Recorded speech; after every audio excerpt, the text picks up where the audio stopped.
নমস্কার viewers, KD farm চ্যানেলে আপনাদের স্বাগত জানাই। আজকের ভিডিওটা মূলত ছাগলকে কতদিন পর পর কৃমিনাশক করি আমি সেটা নিয়ে। দেখো বন্ধুরা, ছাগল যদি কৃমি আক্রান্ত হয় না, সে তুমি যত ভালোই ছোলা বুট খাওয়াও না কেন, ছাগলের গ্রোথ কোনো দিনও হবে না। তাই ছাগল বাচ্চা দেওয়ার মোটামুটি 25 থেকে 30 দিনের মধ্যে আমি কৃমির ডোজটা দিয়ে দিই। আর প্রত্যেকটা ছাগলকে আমি 3 মাস পর পরেই কৃমি ডোজ করাই।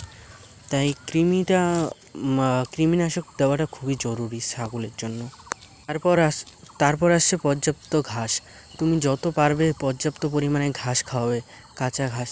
যতই তুমি ভুসি খাওয়াও না কেন, ঘাস খাওয়াতেই হবে, কারণ ছাগল তৃণভোজী প্রাণী। দেখো, আমি ছাগলগুলোকে মাঠে নিয়ে চলে এসেছি। এখানে বর্ষা হলে মানে একটু বৃষ্টি পেলে খুব ঘাস হতো, যেহেতু বৃষ্টি নেই তাই ঘাসগুলো মরা মরা, কিন্তু তার মধ্যেও ছাগল খুঁজে খুঁজে খাচ্ছে। এখানে ঘাস আমার অভাব নেই, ঘাস প্রচুর হয়। দেখো বন্ধুরা, ছাগল পালতে গেলে ছাগলকে সেই মতো যত্ন করতে হবে। আমি একটা জিনিস নিয়ে আসলাম, লাভের আশা করলাম, কিন্তু তার যত্ন করলাম না, তাহলে তো হবে না। পর্যাপ্ত পরিমাণে ঘাস খাওয়াও, কৃমি ডোজ ঠিকঠাক দাও, লিভার টনিক দাও। আর যদিও আমি লিভার টনিকটা দিই না, তাও আমি তোমাদের বলবো লিভার টনিকটা দিও।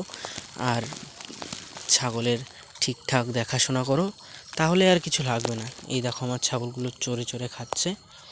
মোটামুটি আমি বিকালে এখানেই নিয়ে চলে আসি, কারণ এখানে আসলে ছাগলগুলো একটু ঘোরাফেরা করতে হয়। তো ঘোরাফেরা করলে শরীর ভালো থাকে।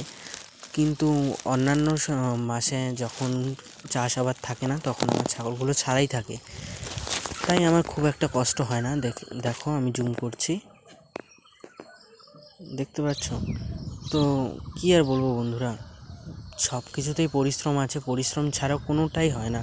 কিন্তু পরিশ্রমের মাঝেও ভালো লাগাটাকে খুঁজে নিতে হয়। যেমন তুমি যদি ছাগলকে ভালোবেসে কাজ করো না, সেটাকে তোমার পরিশ্রম মনে হবে না, সেটা তোমার ভালোবাসা থেকে এমনিই চলে আসবে। আর সব থেকে আনন্দ কখন হয় জানো বন্ধুরা, যখন খামারে নতুন বাচ্চা আসে। সেই বাচ্চাগুলো মুখের দিকে তাকালে না, কোনো কষ্ট থাকে না। দেখো, আমার এই যে রিসেন্ট 2টো বাচ্চা হয়েছে, তার মধ্যে আমি একটাকে খাসি করে দেবো ভাবছি।